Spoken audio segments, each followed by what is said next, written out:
Hello guys, ज्ञान की पाठशाला में आप सभी को स्वागत है।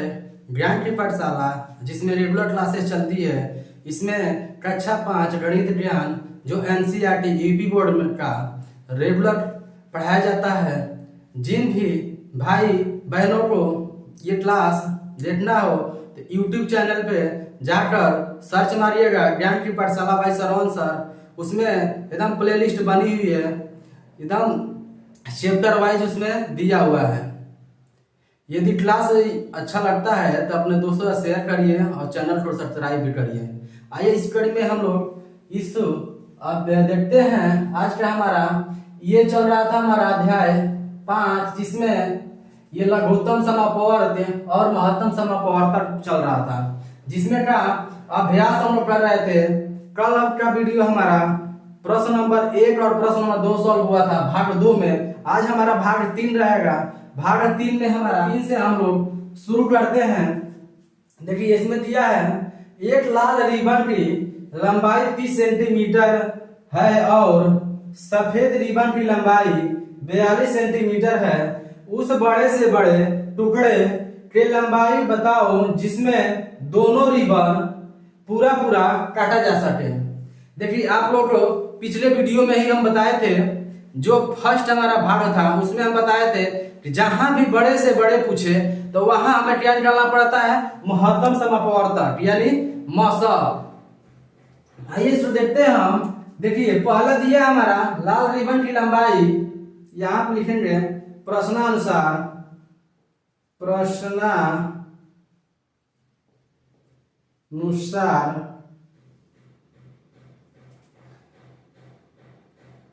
लाल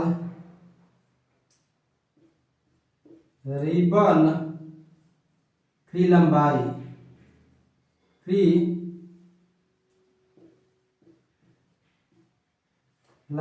कितना है, 30 सेंटीमीटर। 30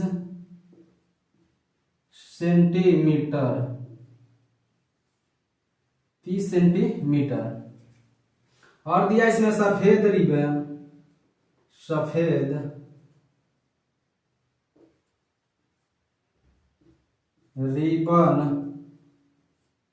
की लंबाई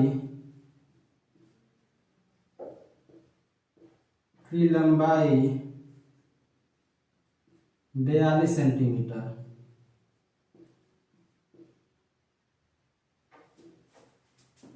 42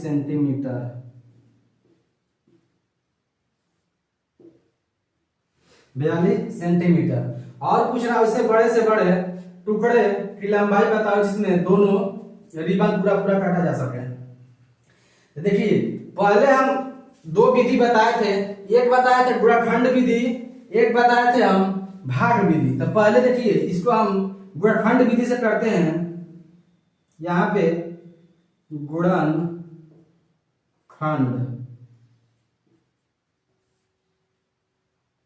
गुणनखंड विधि। गुणनखंड विधि बताए थे, दोनों का पहले हम लोग गुणनखंड करते हैं। देखिए 30 और 42 दिया हुआ है यहाँ पे, 30 और 42। अब देखिए इसको गुणनखंड विधि से कैसे करते हैं। देखिए इसका गुणनखंड करेंगे तो ये हो जाएगा 2 गुणे 3, 2 3 6 5 30 होता है ना, 2 3 6 6 5 30।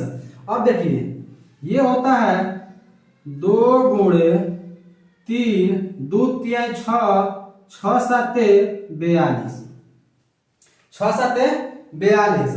अब देखिए जब हमारा 42 आ गया ना, अब इसमें देखते हैं दोनों में कि हमें कौन सा ऐसा ऐसा अंक है जो दोनों में हमारा मिल रहा है। तो देखिए यहाँ पे हमारा 2 मिल रहा है, यहाँ पे देखिए 2 यहाँ मिल रहा है, फिर यहाँ पे 3 मिल रहा है। अब इसको हम लिखेंगे यहाँ पे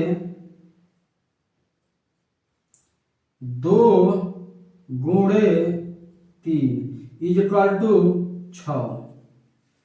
यहाँ पे लिख देंगे हम। देखिए ये गुणनखंड विधि से हमारा 6 आ गया। देखिए 6 आ गया। अब ये तो हमारा गुणनखंड विधि से आ गया। अब देखिए भाग विधि से यहां बताते हैं। यहां पे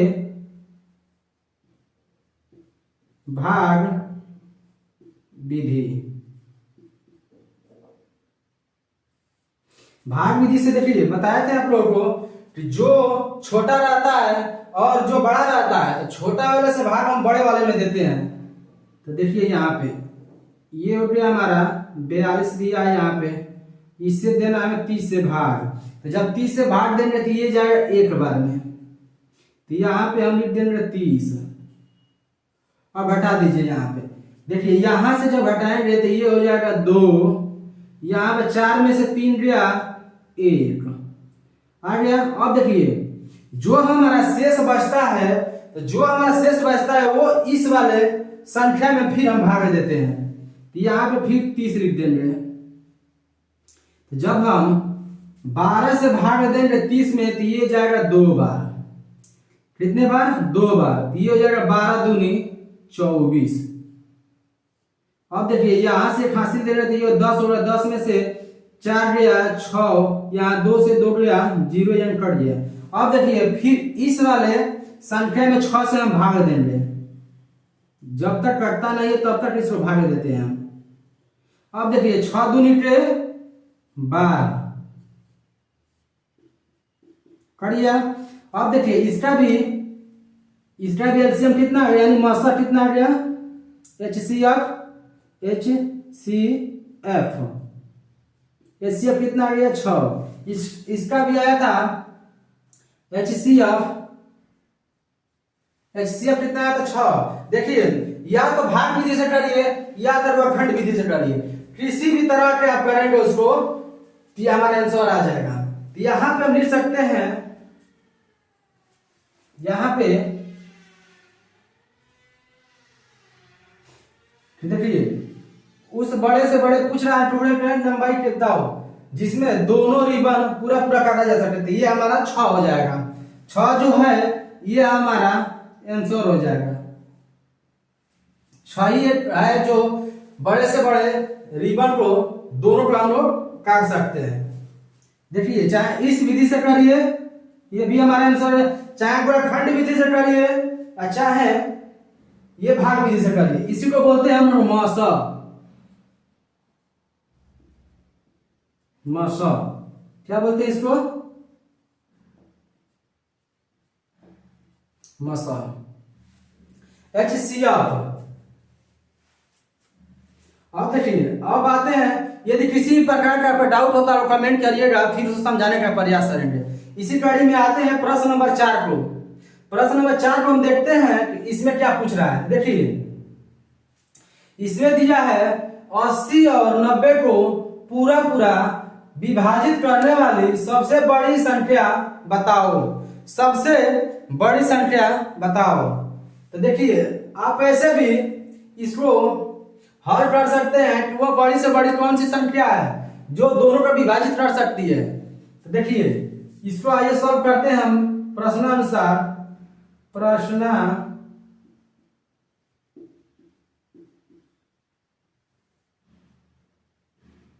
प्रश्नानुसार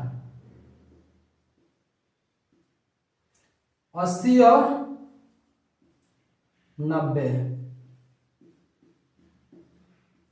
80 और 90 ये हमारी संख्या दिया हुआ है। अब ये पूछ रहा है बड़े से बड़े। तो यहां बताएं कि बड़े से बड़े जब भी पूछे या ज्यादा से ज्यादा पूछे तो हम लोग क्या निकालते हैं? मौसा यानी HCF निकालते हैं, यानी महत्तम समअपवर्तक निकालते हैं। तो देखिए इसको 2 विधि से बताए हैं, गुणनखंड विधि और भाग विधि। तो आप दोनों में किसी भी प्रकार से इसको सॉल्व कर सकते हैं, या तो भाग विधि से चाहे गुणनखंड विधि से। तो देखिए ये यहाँ पे देखिए इसको हम निकालते हैं यदि भाग विधि से। देखिए यहाँ भाग विधि से निकाल देते हैं, भाग विधि। पहले भाग विधि से निकालते हैं। देखिए कितना हो जाएगा? 90 यहाँ रख दीजिए, फिर दीजिए 80 से भाग, ये जाएगा एक बार, यहाँ पे हो जाएगा 80, ये होगा 0, ये होगा 10 बचा। और फिर इस वाले संख्या में जो शेष बचता है उससे भाग देते हैं, यानी 80 से। देखिए 10 8 80 कर लिया हमारा। देखिए HCF कितना आ गया, HCF 10, यानी 10 हमारा आंसर आ गया। या तो आप भाग विधि से करिए या तो आप गुणनखंड विधि से करिए। देखिए HCF कितना आ गया इसका, 10 आ गया। तो 10 हमारा ऐसी बड़ी से बड़ी संख्या है जो 80 और 90 को पूरा पूरा विभाजित कर सकता है। देखिए ये तो हमारा भाग विधि से हो गया। यहाँ पे देखिए गुणनखंड विधि से, यहाँ पे गुणनखंड विधि, गुणनखंड विधि।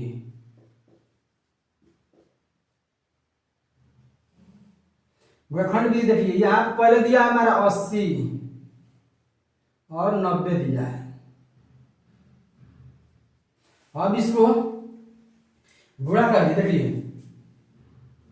2 गुणे 2 गुणे 2, 2 दूनी के 4, 4 दूनी 8, 8 दूनी 16, 16 पाँचे 80।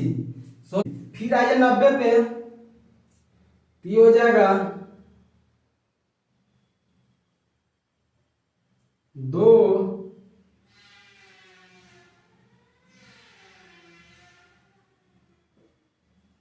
2 3 6 36 18, 18 पाँचे 90। अब देखिए गुणनखंड विधि से 2 3 6 6 3 18, 18 पाँचे 90, 90 हो गया। अब देखिए दोनों में देखते हैं कौन सी ऐसा अंक है जो दोनों में सेम मिल रहा है। जो दोनों में सेम मिलेगा उसी को हम लोग लिखेंगे। देखिए यहाँ पे हमारा 2 मिल रहा है, यहाँ पे 2 मिल रहा है और यहाँ पे हमारा 5 मिल रहा है, यहाँ पे 5 मिल रहा है। तो यहाँ पे लिखेंगे 2 गुणे 5 इक्वल टू 10। 10 आ गया। देखिए गुणनखंड विधि से भी हमारा 10 आ गया और भाग विधि से भी 10 आ गया। तो यहाँ पे हम लिखेंगे HCF is equal to 10, answer ये हो जाएगा। 10 ऐसा बड़ा से बड़ा अंक है, यानी संख्या है जो 80 और 90 को पूरी तरह विभाजित कर देता है। यदि क्लास अच्छी लगती है तो दोस्तों शेयर जरूर करिए और कमेंट भी करिए और चैनल को सब्सक्राइब करिए। यदि किसी भी प्रकार का आपका डाउट हो तो आप लोग कमेंट कर सकते हैं, फिर उसको समझाने का प्रयास करेंगे।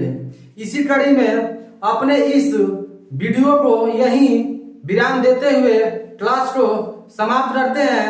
कल हमारा भाग 4 में जो प्रश्न बच गया है कल उसको सॉल्व कर लेंगे। आज के लिए इतना ही। जय हिंद, जय भारत।